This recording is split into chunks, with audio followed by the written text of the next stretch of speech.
Good afternoon. The first part of our video is to talk about the relationship between different variables in a situation. So the first thing here to think about is what is the relationship between the amount of time that a person works and the amount of money that that person earns. Well, if you think about it, the more they work, the more they earn. Okay, you could either say the less they work, the less they earn. Okay, but we think about is dependent and independent. Which one depends on the other? There are two things here we're talking about. The amount of time worked and the amount of money earned. Well, the amount of money that's earned depends on the amount of time they worked. So this is the dependence variable,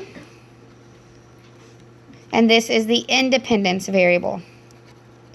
Okay? So the amount of time a person works, that doesn't depend on anything else, but the amount of money they make depends on the amount of time they work. Okay?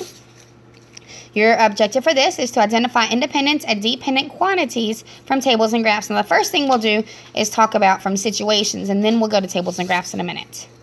The dependent variable is the variable whose value depends on the value of the independent variable.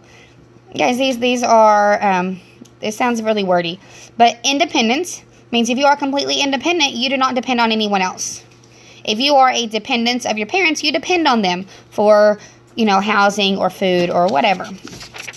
Okay, so an example here, a couple of examples. The amount of time that it takes me to get to school depends on the amount of traffic. So the two variables I'm looking at is the amount of traffic and the amount of time that it takes to get to school. So this one depends on this. The traffic is independent. Okay. And the amount of time that it takes to school, because it depends on this, it is dependent.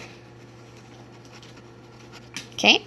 The amount of time that it takes to complete your homework depends on the number of problems given.